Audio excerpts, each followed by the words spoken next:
¿Alguna vez te has preguntado cómo las estrellas más brillantes de Hollywood terminaron perdiendo las residencias palaciegas que una vez definieron su fama?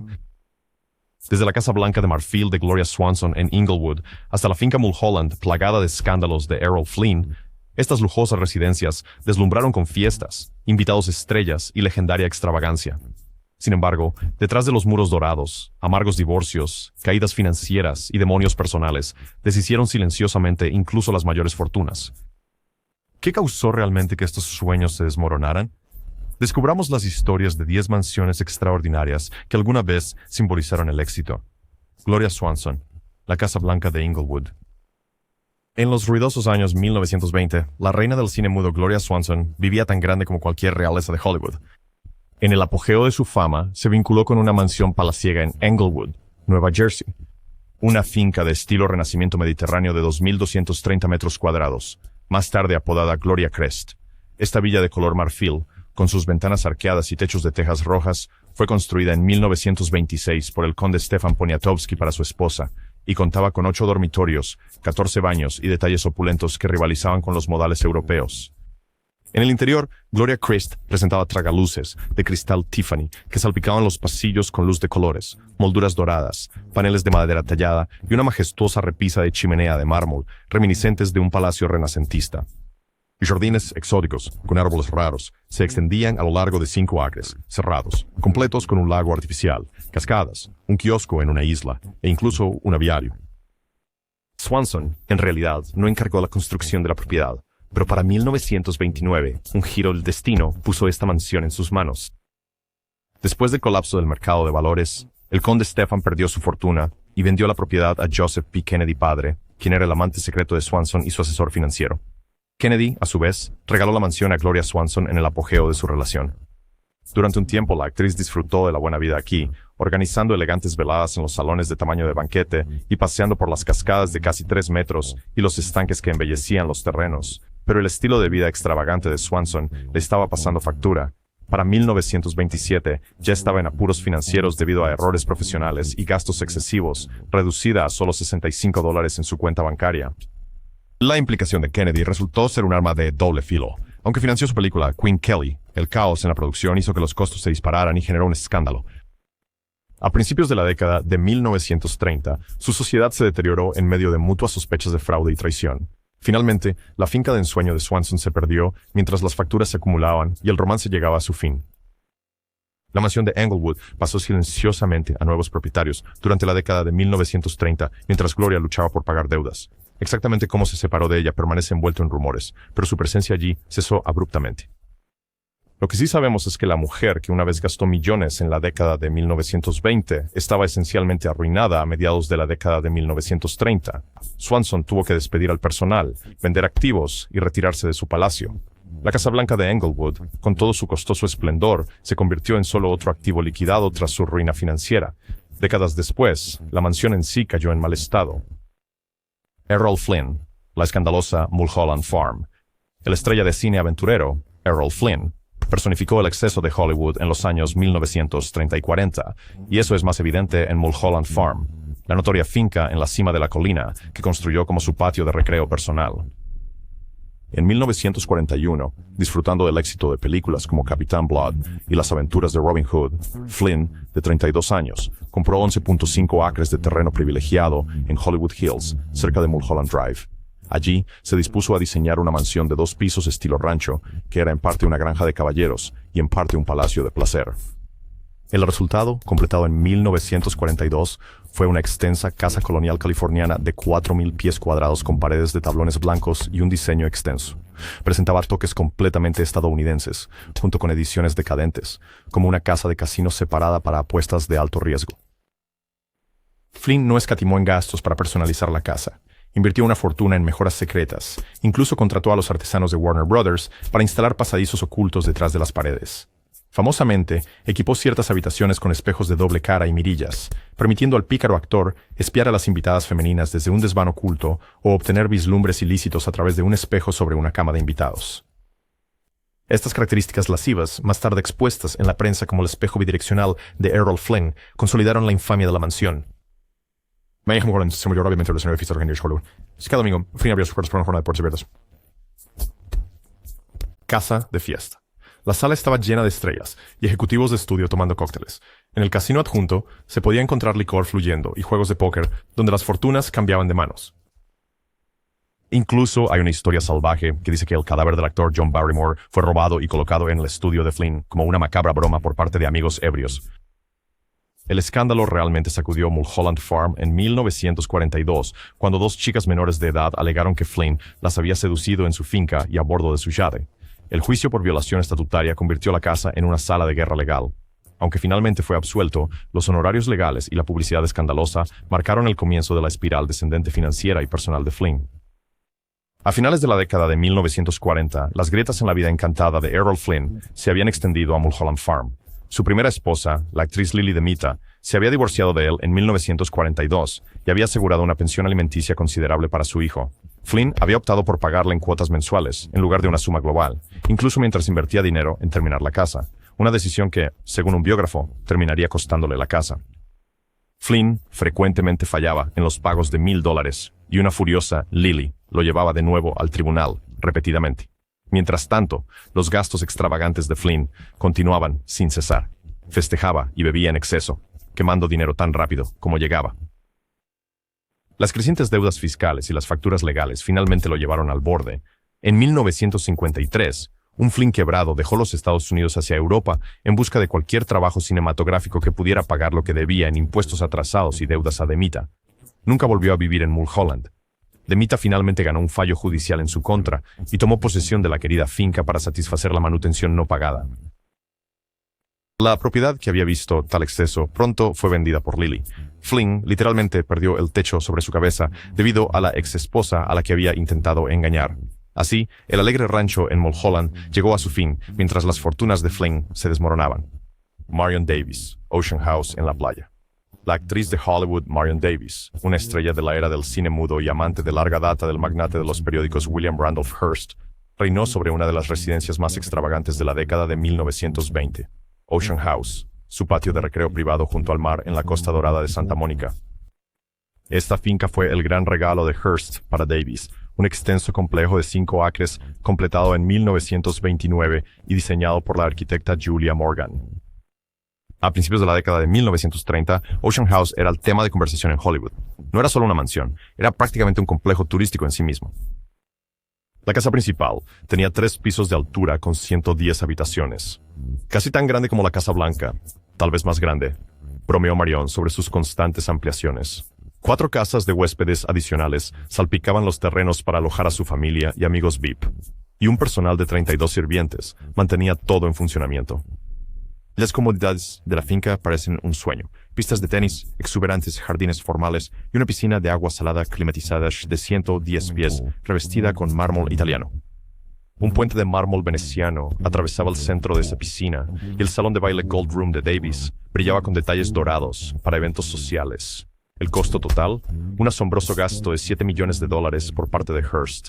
Alrededor de 3 millones para construir este palacio privado y 4 millones más para amueblarlo con las mejores antigüedades europeas y sedas.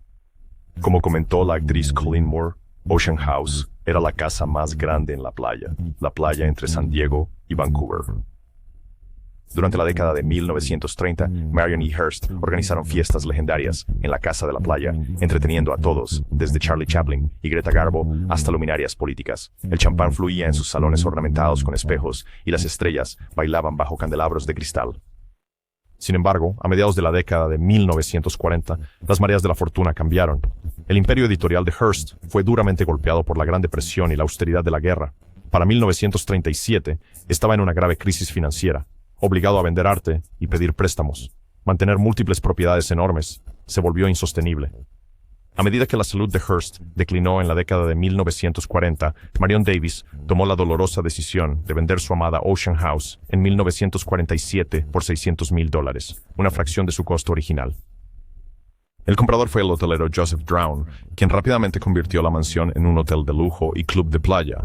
Los mismos salones donde Marion había presidido con glamour pronto fueron transitados por huéspedes y miembros del club que pagaban. La misma Davies lamentó los cambios en su paraíso, particularmente cuando el puente veneciano ornamentado fue retirado de la piscina. Totalmente incorrecto que lo quiten, dijo con nostalgia sobre su oasis perdido. En menos de una década, la gran dama de la costa de Santa Mónica tuvo un trágico final. En 1956, en medio de quejas de la comunidad y costosos mantenimientos, la mansión de 110 habitaciones fue demolida. Solo quedaron una casa de huéspedes y la piscina de mármol, fantasmas de la grandeza que fue. Marion Davies había visto su cuento de hadas desvanecerse pedazo a pedazo, primero vendido por presiones financieras y la menguante fortuna de Hearst, luego, literalmente, demolido. Para cuando murió en 1961, el sitio había pasado a manos del estado de California, que eventualmente lo convirtió en una instalación pública de playa, William Randolph Hearst, el castillo de Saint Donat en Gales. El magnate de los medios, William Randolph Hearst, no era ajeno a los bienes raíces monumentales, pero una de sus empresas más románticas y costosas fue el castillo de Saint Donats, un auténtico castillo del siglo XII en Gales, que Hearst compró en 1925 por capricho. Siempre el coleccionista de castillos y arte, Hearst avistó Saint. Vio Donats en una revista y, a pesar de estar al otro lado del océano, lo compró sin haberlo visto. La fortaleza medieval venía con 800 años de historia, completa con húmedas mazmorras, un foso, inmensas salas de piedra e incluso su propio fantasma residente que gemía en las noches de tormenta. Hearst inmediatamente se dispuso a transformar Saint Donats en un lujoso refugio europeo para él y Marion Davies. Envió toneladas de antigüedades y tesoros artísticos a través del Atlántico para amueblar sus frías cámaras. En pocos años, el interior del castillo estaba repleto de piezas extravagantes. Antiguos tapices, paneles de roble tallado, vidrieras y techos enteros rescatados de casas señoriales inglesas. Una adquisición preciada fue un masivo retrato familiar de 1778, realizado por John Singleton Copley, que Hearst colgó con orgullo en la biblioteca del castillo, sobre el gran salón de banquetes. Pasear por Saint Donats bajo la propiedad de Hearst se sentía como recorrer un museo. De hecho, para 1935, la revista Fortune coronó a Hearst como el coleccionista número 1 de objets d'art en el mundo, señalando que en un momento representaba el 25% de la actividad del mercado de arte global. Incluso el dramaturgo George Bernard Shaw, al visitar el castillo completamente equipado, bromeó: «Esto es lo que Dios habría construido si hubiera tenido el dinero». A pesar de todo su esplendor, Saint Donats se convirtió en una extravagante locura. La ubicación remota del castillo en Gales significaba que Hearst y Davies lo visitaban solo ocasionalmente, tratándolo como un retiro privado para entretener a amigos europeos y dignatarios. Cuando estalló la Segunda Guerra Mundial, la propiedad cayó en desuso e incluso fue prestada al ejército británico, albergando en un momento a soldados heridos tras la invasión de Normandía. Mantener un castillo medieval durante la guerra resultó poco práctico, incluso para Hearst. Mientras tanto, las finanzas del magnate en Estados Unidos llegaron a una situación desesperada a finales de la década de 1930. Su empresa, sobreapalancada, casi se declaró en bancarrota en 1937, obligando a Hearst a reducir drásticamente y liquidar activos. Saint Donats, nunca una fuente de ingresos, se convirtió en un candidato principal para sacrificar. A principios de la década de 1940, el envejecido Hearst dejó su sueño galés a regañadientes. Marion Davies vendió el castillo de Saint Donats en su nombre para recaudar dinero rápidamente, supuestamente entregándole a Hearst un cheque por $1 millón de las ganancias de la venta. Fue un momento aleccionador. El hombre que una vez compró castillos impulsivamente ahora tenía que venderlos para mantenerse solvente. Después de la guerra, Hearst vendió formalmente Saint Donats y su contenido. Cargamentos de valioso arte y muebles fueron subastados en Londres. El castillo en sí encontró una nueva vida cuando fue adquirido por un fideicomiso educativo británico. Así, Hearst perdió su lejano castillo de cuento de hadas ante las realidades de la ruina financiera y la necesidad en tiempos de guerra. Aunque nunca lamentó públicamente Saint Donats, la evidencia de su apego emocional está en la magnitud de lo que invirtió allí. Cuando murió en 1951, el castillo Hearst en California, la única propiedad que se negó a ceder, a pesar de los enormes costos de mantenimiento, aún permanecía. Pero Saint Donats hacía tiempo que había salido de su cartera. En un giro final, incluso el amado castillo de California de Hearst dejaría las manos de la familia. Con el mantenimiento insostenible, la corporación Hearst lo donó al estado de California en 1958, solo años después de su muerte. La saga del castillo de Saint Donats es un capítulo conmovedor, donde la afición de Hearst por la grandeza chocó con la dura economía, obligando a la entrega de una joya medieval que había revivido con cariño, aunque brevemente. Rudolph Valentino, El último vuelo de Falcon Lair. Galán del cine mudo. Rudolph Valentino canalizó su naturaleza romántica en el diseño de la casa de sus sueños. Falcon Lair, una aislada finca de Beverly Hills situada en lo alto de Benedict Canyon. En 1925, con dinero en efectivo de éxitos como The Shake, Valentino compró la propiedad en la colina de 4 acres por $175,000. La finca ya tenía una nueva mansión de estilo colonial español diseñada por Wallace Neff. Paredes de estuco blanco, un techo de tejas rojas y puertas arqueadas que evocan una villa española. Valentino lo llamó cariñosamente Falcon Lair en honor a un proyecto cinematográfico, El Halcón Encapuchado, que nunca llegó a completar.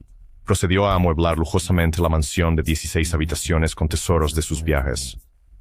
Los envíos de antigüedades europeas llegaron para llenar las amplias salas de estar y dormitorios de Falcon Lair.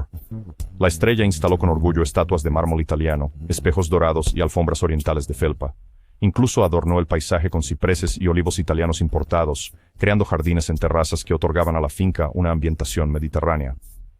Valentino, siempre el esteta, llenó la casa con antigüedades, muebles europeos importados y recuerdos de su vida viajera. Como un último toque de practicidad hollywoodense, construyó un muro de concreto de 9 pies de altura alrededor del perímetro para mantener alejados a los fanáticos obsesionados que solían colarse en los terrenos. Sin embargo, Falcon Lair también era una casa de tumulto personal.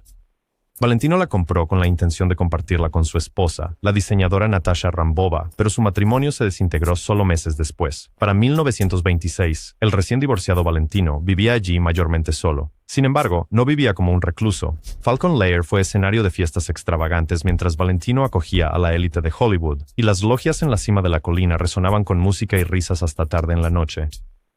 Los amigos se maravillaban de su hospitalidad y la elegancia de la villa. Trágicamente, este idílico capítulo fue breve. En agosto de 1926, con solo 31 años de edad, Rudolph Valentino murió repentinamente en Nueva York de peritonitis, lo que conmocionó al mundo. La pérdida del ídolo matinal fue una tragedia personal que también marcó el fin de su vida en Falcon Lair. Las finanzas de Valentino, afectadas por un alto gasto y un estilo de vida costoso, estaban en desorden al momento de su muerte. Según se informa, murió endeudado. Así, en pocas semanas, su preciada propiedad fue subastada. Para satisfacer a los acreedores y resolver sus asuntos, Falcon Lair fue subastada en 1926, poco después del funeral de Valentino. Multitudes de curiosos y postores desfilaron por el gran salón y las habitaciones de la mansión, evaluando las posesiones del gran amante de la pantalla. Los mismos muebles que Valentino había curado con tanto amor bajo los techos de madera pintada se vendieron pieza por pieza. La propiedad en sí cambió de manos por mucho menos de lo que Valentino había invertido.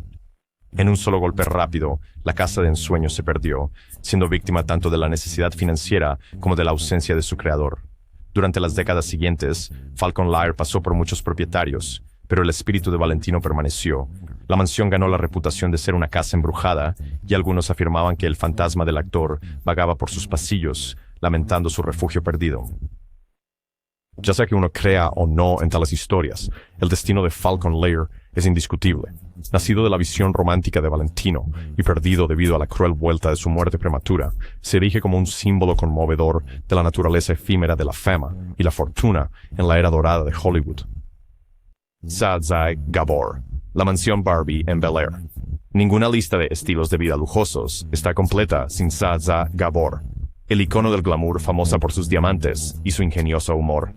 En 1973, Zsa Zsa compró una mansión de estilo francés, Regio en Bel Air, un enclave exclusivo de Los Ángeles.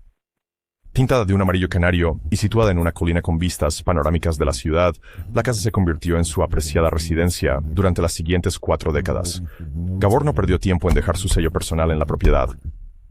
Durante la década de 1980, encargó una importante remodelación, agregando un segundo piso completo con un salón de baile al nivel del original de una sola planta. Este piso superior, accesible a través de una gran escalera, estaba decorado como un club nocturno de Monte Carlo, un espacio de entretenimiento glamuroso con un bar completo, una pared de ventanas que se abrían a una terraza y un ambiente de etiqueta para las innumerables fiestas que Zsa Zsa adoraba organizar. Los interiores de la mansión reflejaban su gusto barroco. Ella llenó cada habitación con decoración opulenta, muebles antiguos franceses dorados, candelabros de cristal e incluso un piano dorado en el salón.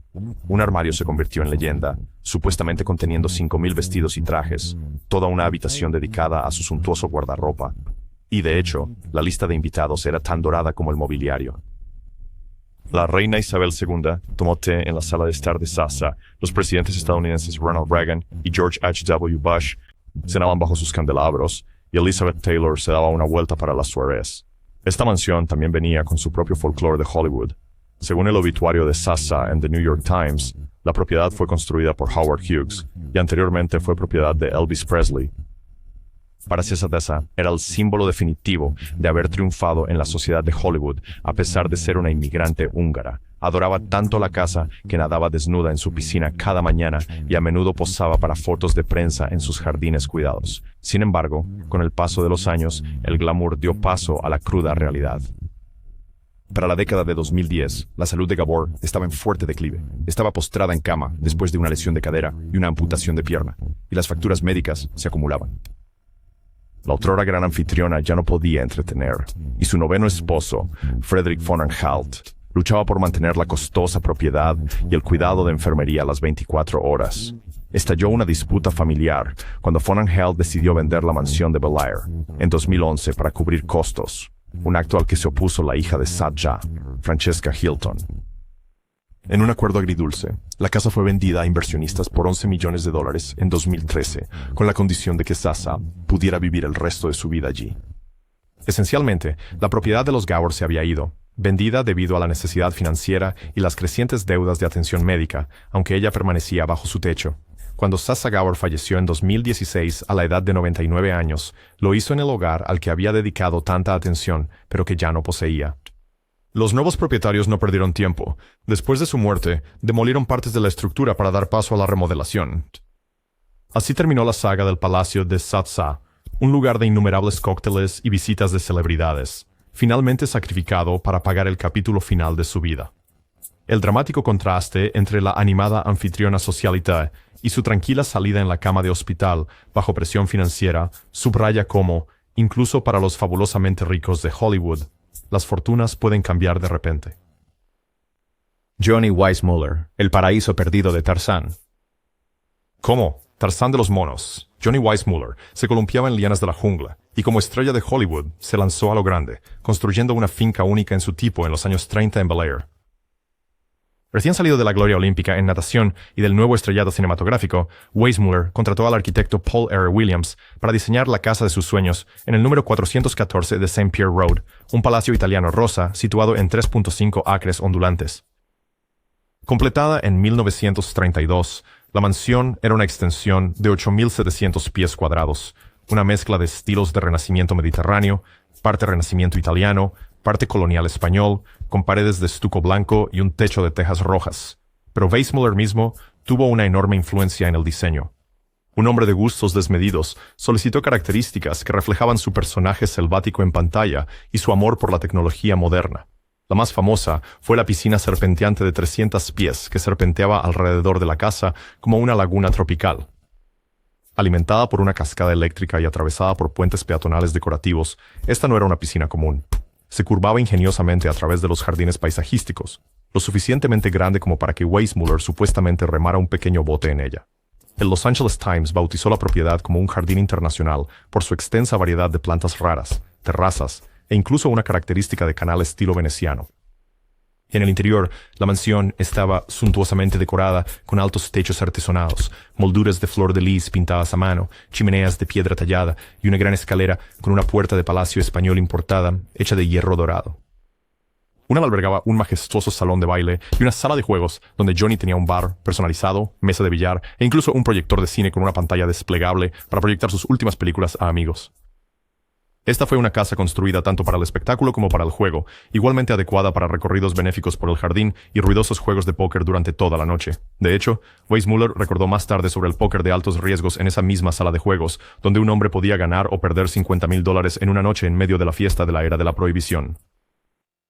Por un tiempo, Tarzán realmente fue el rey de su castillo. Weissmuller y su segunda esposa, la actriz Lupe Vélez, vivieron con mucho estilo en la finca, organizando fiestas lujosas alrededor de una piscina similar a una laguna bajo cadenas de luces. Pero la dicha doméstica no duró. Para 1932, Lupe Vélez solicitó el divorcio, citando la infidelidad de Johnny y su estilo de vida salvaje, y la separación resultaría desastrosa para el control de Weissmuller sobre la mansión. Lupe era conocida por su temperamento feroz y su determinación en el tribunal de divorcio. Cuando el matrimonio terminó oficialmente en agosto de 1932, logró irse con prácticamente todo. Crucialmente, La propiedad había sido puesta a nombre real de Lupe y Weissmuller perdió el reclamo en el acuerdo. De hecho, Natalie Talmadge vendió toda la propiedad solo 2 meses después, en septiembre de 1932. El extravagante palacio en la jungla de Johnny se desvaneció con un trazo de la pluma, tomado por una exesposa que se negó a controlar sus gastos y eligió liquidarlo por dinero. La compradora, empresaria del mundo del espectáculo, la señora Fanchon Simon, compró la finca y para 1938 se revendió nuevamente a un millonario de Milwaukee por $250,000. Weissmuller, mientras tanto, quedó tambaleándose no solo por la pérdida de su hogar, sino también porque Lupe le prohibió ver a su hijo pequeño. Con el corazón roto y herido financieramente, el campeón olímpico se mudó y redujo drásticamente su estilo de vida. La desaparición del paraíso de Weissmuller marcó una de las pérdidas de propiedades más impactantes de Hollywood. Lo que se construyó para ser un monumento a una personalidad más grande que la vida, se convirtió en un premio perdido, en un amargo divorcio. La carrera de Weissmuller continuó, pero nunca más intentó tener una vivienda tan grandiosa. La finca de St. Pierre Road tuvo una extraña segunda vida. Fue sede de una puerta giratoria de famosos ocupantes, incluyendo a Marion Davies, y, décadas después, miembros del grupo de pop The Mamas and the Pepas, e incluso Mick Jagger en los años 70. Sin embargo, para el siglo XXI, la que fuera una vez magnífica finca Nicolosi cayó en el abandono. Ventanas tapiadas, la legendaria piscina serpentina, vacía y agrietada. Declarada monumento histórico, pero dejada en ruinas, se erige como un caparazón inquietante de su antigua gloria. Para Johnny Weissmuller, sin embargo, la propiedad se perdió hace mucho tiempo, en 1932, una víctima de divorcio y desmoronamiento financiero que ni siquiera la fuerza de Tarzán pudo evitar. Hedy Lamarr, la simplicidad y el sacrificio de Hedgerow Farm. Apodada la mujer más bella del mundo en los años 40, la actriz Hedy Lamarr sorprendió a muchos al preferir una vida hogareña sencilla y alejada de las miradas indiscretas de Hollywood. A mediados de los años 40, en la cima de su carrera en MGM, Lamarr adquirió una propiedad aislada en las colinas sobre Beverly Hills que llamaba cariñosamente Hedgerow Farm. En lugar de una mansión resplandeciente, fue diseñada como un refugio de caza, de campo rústica, donde Hedy podía despojarse de su imagen de estrella y ser ella misma. Un periodista de visita, en esos años, señaló que la casa tiene que ser una granja en espíritu, así como en arquitectura, amueblada no con sedas parisinas, sino con simples muebles de pino, telas de cretona y alfombras trenzadas de cabaña. En esta pequeña propiedad, Hedy abrazó una domesticidad inesperada. Mantuvo gallinas y cuidaba un huerto, a menudo vista con bombachos y un sombrero de sol en lugar de vestidos glamorosos. Era un antídoto consciente al foco de atención. Un lugar donde el lado inventora de ella podía experimentar en paz por la noche y el lado ama de casa podía cocinar y cuidar de sus hijos durante el día. De hecho, Hedgerow Farm es donde Lamarr crió a sus 3 hijos pequeños a finales de los años 1940, ofreciéndoles una infancia sin formalismos ni pretensiones, como describió una revista, La acogedora casa. Sin embargo, aunque la vida en la granja parecía idílica, las fortunas de Lamarr se estaban desvaneciendo silenciosamente. Para la década de 1950, sus roles en películas habían disminuido, y una serie de matrimonios fallidos afectaron sus finanzas. Vendió Hedgerow Farm y otras propiedades inmobiliarias al reducir su tamaño. A principios de los años 1960, Hedy se había mudado a una casa más pequeña en Florida. A los ojos del público, parecía que simplemente se había retirado de Hollywood. Sin embargo, tras bambalinas, las cosas eran mucho más graves. A mediados de los años 1960, Hedy Lamarr estaba prácticamente arruinada. Una fuente biográfica declara de forma tajante que para ese entonces no podía pagar sus facturas de servicios y a menudo pasaba hambre, excepto cuando sus amigos le daban comida. Es un giro impactante para alguien que una vez cobró salarios lujosos y construyó un refugio bucólico para sí misma, pero los gastos extravagantes durante su apogeo, las costosas batallas legales y la falta de regalías por su innovadora invención la dejaron con poco. Lamarr incluso tuvo un par de bochornosos arrestos por robo en tiendas en 1966 y 1991, que ella negó vehementemente, pero que resaltaron sus apuros financieros. La granja Hedgerow probablemente se vendió en algún momento de la década de 1950, cuando la situación de Hedy empeoró. Una prueba de ello es que la actriz Anne Margaret y su esposo, Roger Smith, compraron la antigua casa de Lamarr en Benedict Canyon a finales de la década de 1960, lo que indica que Hedy la había dejado ir. Así, el refugio sereno en el que había depositado sus esperanzas se perdió no por escándalo o divorcio, sino por el lento desgaste de la ruina financiera y el retiro del estrellato. En sus últimos años, Lamarr vivió sola en un modesto apartamento, en un suburbio de Orlando, lejos de cualquier granja o mansión, comunicándose con el mundo principalmente por teléfono.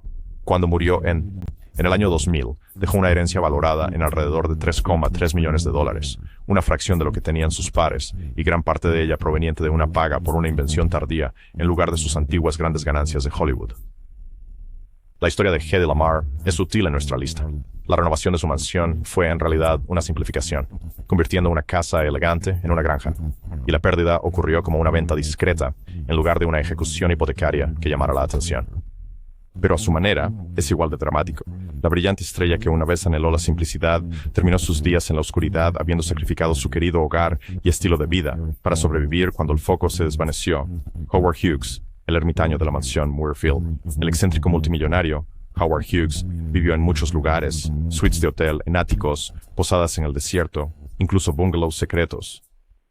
Pero en sus días más jóvenes, Hughes mantenía una opulenta finca que simbolizaba su inicial abrazo a la vida de lujo de Hollywood, solo para abandonarla cuando su famosa reclusión se instauró. Esa residencia era una mansión colonial española de 30 habitaciones en Hancock Park, Los Ángeles, construida en 1926 por el arquitecto Roland E. Coate. Hughes llegó a Hollywood a finales de la década de 1920 con dinero de su fortuna petrolera y grandes sueños, y para 1928 se había mudado con su primera esposa, Ella, a esta impresionante casa en Muirfield Road. La propiedad era una clásica hacienda californiana, con paredes blancas de adobe, un techo de teja roja y una impresionante ala de biblioteca de 2 pisos. Rodeada de jardines bien cuidados y situada justo al lado de un campo de golf, era una envidiable propiedad inmobiliaria en un barrio prestigioso. En el interior, la mansión irradiaba el lujo de la década de 1920.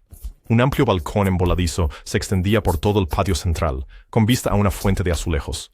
Las salas de estar tenían techos con vigas abiertas y arcos españoles. Lámparas de araña de hierro forjado y puertas de madera talladas a mano importadas de México daban un aire de antiguo encanto de Monterrey. Con más de 10,000 pies cuadrados, había espacio para numerosas suites para invitados, alojamientos para el personal y salones de entretenimiento. Durante un tiempo, Hughes fue un anfitrión de Hollywood muy atento aquí. Organizaba cenas elegantes y proyectaba sus películas en una sala de proyección privada, disfrutando de sus éxitos como la ganadora del Oscar Dos Caballeros Árabes, que había permitido esta mejora de una mera casa de campo. Pero a medida que la leyenda de Hughes crecía en la década de 1930, también lo hacían sus problemas personales. Un perfeccionista notorio, se sumergió en proyectos cada vez más ambiciosos a expensas de su vida social. Después de un accidente aéreo casi fatal en 1946 y el empeoramiento de su salud mental, Hughes comenzó a retirarse de la vista pública. Su mansión vio menos reuniones y más cortinas cerradas. Para 1942, Hughes había desocupado efectivamente la casa de Muirfield por completo. Dejó Los Ángeles durante la Segunda Guerra Mundial para centrarse en contratos militares, y al regresar, en lugar de reinstalarse en la mansión, se atrincheró en una sala de proyección de un estudio de cine durante meses. Famosamente, en 1947, Hughes se aisló en una habitación oscura del estudio durante 4 meses, sumido en una espiral descendente de adicción y paranoia.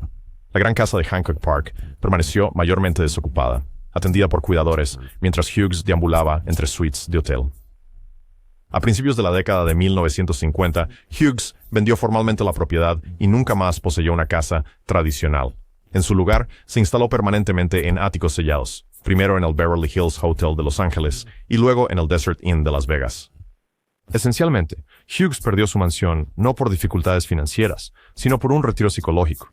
Se alejó de ella junto con gran parte de su vida normal a medida que sus excentricidades dominaban. En cierto sentido, el destino de la mansión de Hughes fue sellado por su transformación en un ermitaño. La extravagante hacienda que una vez simbolizó la audaz juventud de Hughes fue vendida y pasó a nuevos propietarios. Mientras tanto, Hughes vivió sus últimas décadas en habitaciones de hotel, clausuradas con ventanas oscurecidas, rodeado de cajas de pañuelos y frascos de codeína, muy alejado de la luz del sol y el bullicio social de Hancock Park.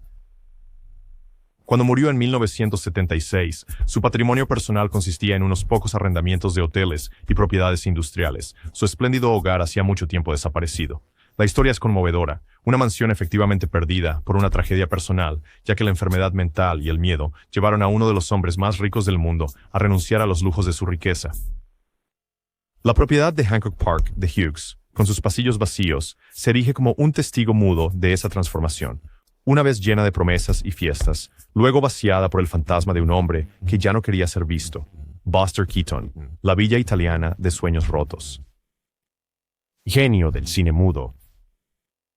Buster Keaton construyó una casa tan ingeniosa y grandiosa como sus acrobacias cinematográficas. Una villa italiana Villa de Beverly Hills, que se convirtió tanto en su mayor logro como en el premio que perdió en un divorcio desgarrador. En 1926, después de éxitos como The Navigator y Sherlock Jr., Keaton invirtió su fortuna en una propiedad de 3.5 acres en Pamela Drive, detrás del Beverly Hills Hotel. Allí, con la ayuda del arquitecto Jan Burge, Booster construyó una casa palaciega que mezclaba la elegancia del viejo mundo con la diversión de Hollywood. La mansión resultante, a menudo llamada la Villa Italiana de Keaton, era un palacio de 35 habitaciones de estuco blanco que combinaba elementos de diseño, misión, español, renacimiento italiano y morisco de manera deliciosamente ecléctica. Su diseño presentaba un vestíbulo central flanqueado por 2 alas, que se extendían hacia afuera, abrazando un extenso césped. La fachada contaba con balcones de piedra tallada y arcadas importadas de Italia. Dentro se entraba a un vestíbulo iluminado por el sol, con un suelo de terrazo ajedrezado y una burbujeante fuente de mármol italiano en el centro. Keaton aseguró todo lujo. Una sala de estar masiva se abría a través de puertas francesas hacia una logia aireada para el entretenimiento tanto en interiores como en exteriores. Había una biblioteca revestida de madera, un invernadero lleno de plantas exóticas y un comedor formal, con un techo con vigas pintadas a mano y ventanas francesas al jardín. Una gran escalera conducía a los cuartos privados de la familia. La suite principal de Buster abarcaba toda un ala, completa con una entrada exterior secreta y un gabinete de licor oculto. Al fin y al cabo, la prohibición seguía vigente. Su esposa, Natalie Talmadge, reclamó el ala opuesta, que incluía una enorme sala de vestuario para su ropa de alta costura, un baño de mármol rosa con accesorios chapados en oro y un tocador digno de una reina. Los terrenos de la finca eran igualmente espectaculares. Keaton instaló una piscina al estilo romano con un fondo de mosaico, tan elegante que parecía una piscina de una casa de baños antigua.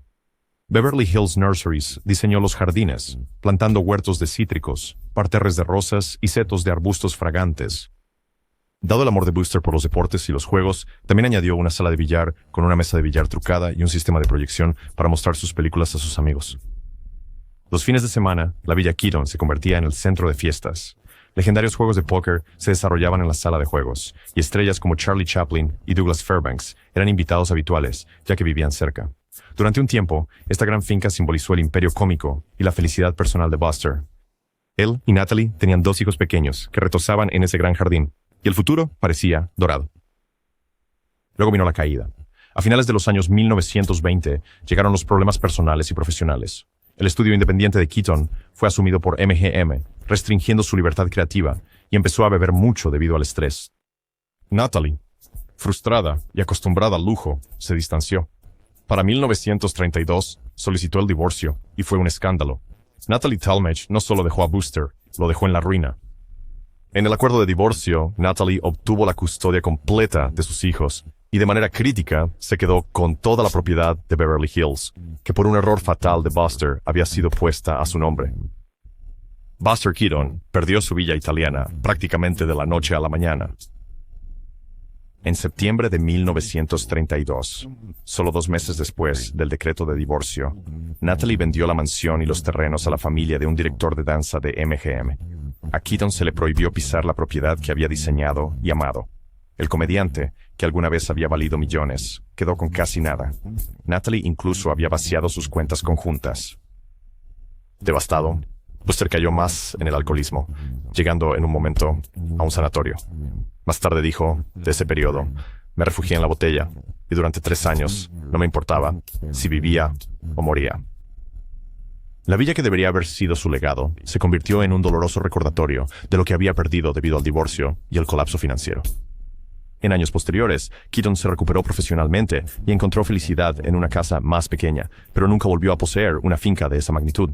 La villa italiana misma cambió de manos varias veces. En 1938 se vendió por $250,000 en un intercambio que involucró dinero en efectivo y terrenos. Con el tiempo, su fama se desvaneció, y para la década de 1950 ya no era ampliamente reconocida como la casa de Keaton.